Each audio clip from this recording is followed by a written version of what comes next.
ഫുട്ബോളിനെ അത്രമേൽ നെഞ്ചിലേറ്റിയ ഒരു ജില്ലയിലെ പെൺപുരികൾ തങ്ങളുടെ മുൻ തലമുറയുടെ ആവേശം കൈവിടുമെന്ന് നിങ്ങൾക്ക് എപ്പോഴെങ്കിലും തോന്നിയിട്ടുണ്ടോ? ഇത് വേറിട്ടൊരു മത്സരം മലപ്പുറം ജില്ലാ പഞ്ചായത്ത് വണ്ടൂർ ഡിവിഷൻ മെമ്പർ പ്രിയപ്പെട്ട KT അജ്മലിൻ്റെ നേതൃത്വത്തിൽ വളരെ വ്യത്യസ്തമായ ഒരു ടൂർണമെൻറ്റ് വണ്ടൂർ VMC ഗ്രൗണ്ടിൽ വെച്ചിട്ട് നടന്നു.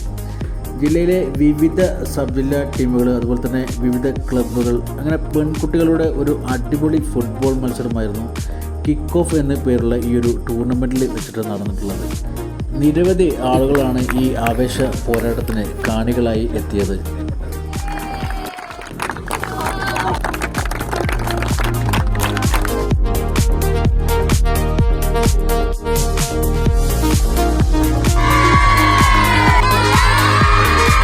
എങ്ങനെയായിരുന്നു ഇന്നത്തെ എക്സ്പീരിയൻസ്? അടിപൊളിയായിരുന്നു, ഒന്നും പറയാനില്ല.